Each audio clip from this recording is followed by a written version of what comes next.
कि बच्चे की रिस्पेक्ट कीजिए, बच्चे की ना रिस्पेक्ट कीजिए। आप अपने बच्चे को क्या बनाना चाहती हैं? बेटे को कुछ ज़हन में चले, ख्याल होगा आप क्या बनाना चाहती हैं? जो आप अपने बेटे, फर्ज करें आप चाहती हैं कि आपका बेटा जो है वो जज बने हाई कोर्ट का, और उसकी उम्र है 3 साल, ठीक है, वो कुर्सी पे बैठा हुआ है, और आपने कहना थी कुर्सी खाली करो, खाला आई है तुम्हारी, तो आप उसको कैसे कहेंगे उठो? लेकिन उसमें जज साहब बैठे होंगे तो उनको कैसे कहेंगे आप? प्लीज आप, जहमत तो होगी आपको, बुरा ना मनाइए, ये मेरी छोटी बहन आई हुई है, तो आप अगर वहां तशरीफ रख लें तो मैं आपका बड़ा शुक्रगुजार होंगी।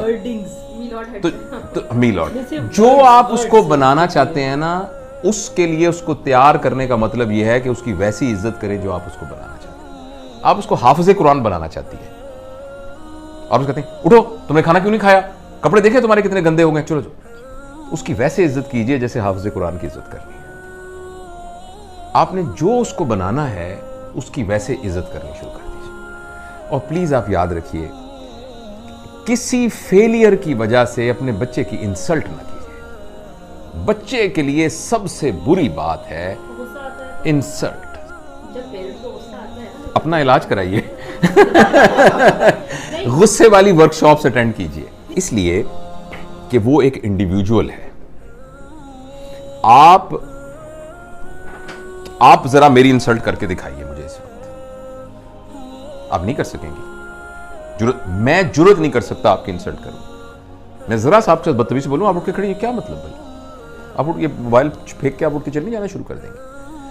आपके बच्चे के अंदर भी वही जज्बात हैं, मगर इत्तफाक से वो आपसे कमजोर है। जब आपने बच्चे को थप्पड़ मारा है ना किसी बात पर, वो बच्चा आपको थप्पड़ मार नहीं सकता, मगर आप यकीन कीजिए वो थप्पड़ आपने बैंक में जमा करा दिया है। हमने तो ये सुना है कि अगर जैसे उस्ताद डांटता है या जो पेरेंट्स होते हैं वो डांट रहे हैं, या तो वो आपके बेहतरी के लिए आपके सामने आपको डांट रहे हैं, आपके पीठ पीछे आपको बुरा, लेकिन इससे बेहतरी नहीं हो रही। इसको साइंटिफिक स्टडीज ने बताया है कि इससे बेहतरी नहीं हो रही है। अगर ऐसी होती तो डांटने से बेहतरियां हो जाती। आपको लग रहा है मैं इस बात को खत्म कर लूं ताकि हम इसको समेट लें, फिर बीच में से जो ज़मीनी बातें निकलेंगी हम डिस्कस करेंगे। देखिए, जब आपने बच्चे को थप्पड़ मारा है ना, या कहा है तुम नालायक इंसान हो, और अगर तो वो 7 साल से कम उम्र का है ना, फिर तो इससे बेहतर था कि आप उस बच्चे को कत्ल कर देते। ये ज्यादा, मतलब मैं एग्जरेट करके बयान कर रहा हूं, सिर्फ एक इमोशन उसमें अटैच करने के लिए। मगर 7 साल से कम वाले के अंदर आपने रिकॉर्डिंग मशीन में डाल दिया ना, तुम नालायक इंसान हो, तुम जिंदगी में कुछ नहीं कर सकते, भटकोगे तुम गलियों के अंदर, आप यकीन करें वो 7 साल के बाद सारी जिंदगी आपकी इस बात की लाज रखते हुए साबित करेगा कि मैं भटकूंगा। वो साबित करेगा कि मैं भटकूंगा। और अगर आपने उसको थप्पड़ मार दिया, वो थप्पड़ बैंक में जमा हो गया, जैसे मैंने अर्ज किया था, और उसमें फिर बैंक जैसे हर साल सूद देती है, वो सूद के साथ इकट्ठा हो रहा है। अभी वो आपको थप्पड़ मार नहीं सकता, एक वक्त में आएगा वो आपको थप्पड़ मारने के काबिल हो जाएगा, और वो आपको थप्पड़ मारेगा। वो थप्पड़ जरूरी नहीं कि फिजिकल मारे, वो अचानक कहेगा मामा मुझे दुबई में नौकरी मिल गई है। आप कहेंगे मेरा तो एक ही बेटा है, लेकिन मामा आखिर रोजगार के लिए मुझे जाना ही होता है। आप कहेंगे जिसके साथ शादी की है ना मैंने, अजीब मैं बहू बेहाल आई हूं, हालांकि मेरे भाई की बेटी है, पता नहीं इसने क्या मेरे बेटे के कान में फूंक मारी है, वो उसको लेके दुबई चली। मुझे जोड़ों का दर्द है, इसके अब्बा को हार्ट अटैक हुआ है, इसको ख्याल ही नहीं आया। वो थप्पड़ था जो कि सूद के साथ इकट्ठा हुआ है, और वो अब उसने आपके मुंह पे मारा। इसलिए बच्चा अगर आपके यहां पैदा हो गया है तो वो आपका मेज या आपकी कुर्सी नहीं है, वो आपकी प्रॉपर्टी नहीं है। और कोई भी आदमी, चाहे आपका बेटा है चाहे कुछ भी है, वो इंसल्ट बर्दाश्त नहीं कर सकता। इंसल्ट को रिएक्ट करना उसको नहीं आ रहा इस वक्त, इसलिए चुप करके डर के बैठ गया। फर्ज करें वो थप्पड़ नहीं मारेगा तो उस थप्पड़ ने उसको सारी जिंदगी के लिए डरपोक भी बना। हो सकता है उसका ये रिएक्शन निकले कि वो सारी जिंदगी के लिए थप्पड़ खाना, वो थप्पड़ खाता रहेगा। वो बंदा होगा जिसको उसका बॉस भी थप्पड़ मारेगा जिसको देखे ना, मां वो है कि जब कोई गलती करके आएगा तो उसने मां के दामन में अपने आप को छुपाना है, उसी मां ने उसको थप्पड़ मारा है। तो मां का फिजिकल होना तो इतना बड़ा क्राइम है कि जो हम सोच भी नहीं सकते। और इसको मैं अपनी तरफ से नहीं कह रहा, इसको पूरी साइकोलॉजी ने, पूरी चाइल्ड साइकोलॉजी ने साबित किया। अगर आपने बच्चे की बेइज्जती कर दी ना किसी बात के ऊपर, बेइज्जती कर दी, ये बेइज्जती अगर वो आपके खिलाफ नहीं इस्तेमाल करेगा तो वो पूरी दुनिया को इजाजत दे देगा अपने खिलाफ करने की। तो दूसरा ये है कि उसकी बेइज्जती ना करें किसी बात। और खासतौर पे आप बेइज्जती किस बात पे कर रहे हैं मुझे बताएं। तुम्हारे नंबर नहीं आए सही, क्या जिंदगी नंबर गुजारने का नाम है? नंबरों के ऊपर जिंदगी होनी चाहिए। मेरे पास मेडिकल कॉलेज में स्टूडेंट्स आते हैं 1200। मैं पब्लिक मेडिकल कॉलेज का हूं जिसमें मुफ्त, तकरीबन मुफ्त पढ़ाई होती है। तो 80,000 बंदों में से चुन के आते हैं बंदे 3,500, जिसमें से 350 मेरे पास आते हैं। आपके ख्याल में वो क्या बच्चे होते होंगे जो 1200 नंबर लेके आते हैं?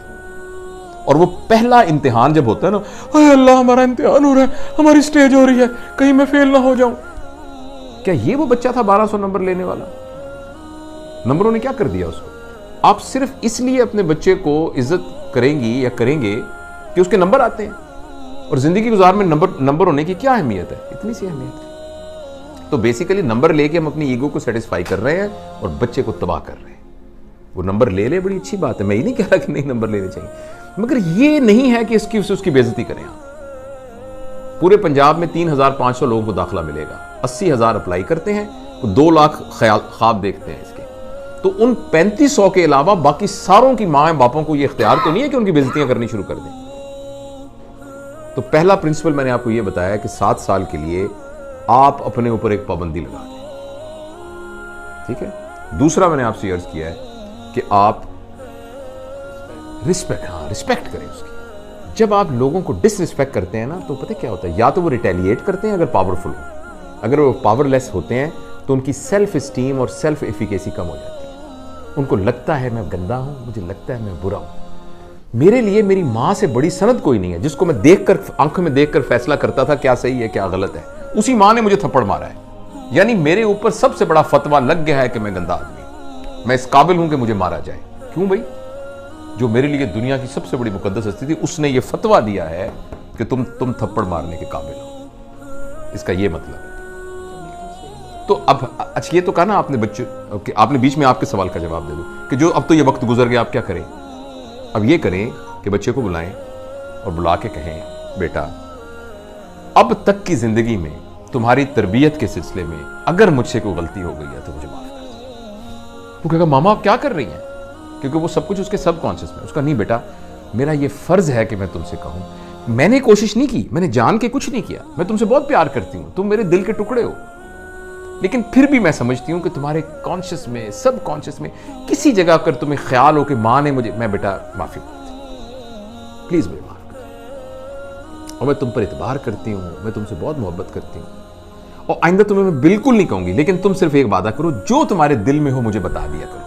लेकिन मैं तुमसे वादा करता या करती हूं कि मैं तुम्हारे आइंदा इंसल्ट नहीं करूंगा। हाँ, मुझे कुछ अच्छा ना लगा, मैं तुम्हारे साथ शेयर करूंगी, मैं तुम्हारे साथ आर्गू करूंगी, मैं तुम्हें समझाने, लेकिन मैं तुम्हारी बेइज्जती नहीं करूंगी प्लीज। तो ये इसका हल है जो बड़े हो गए उनके साथ।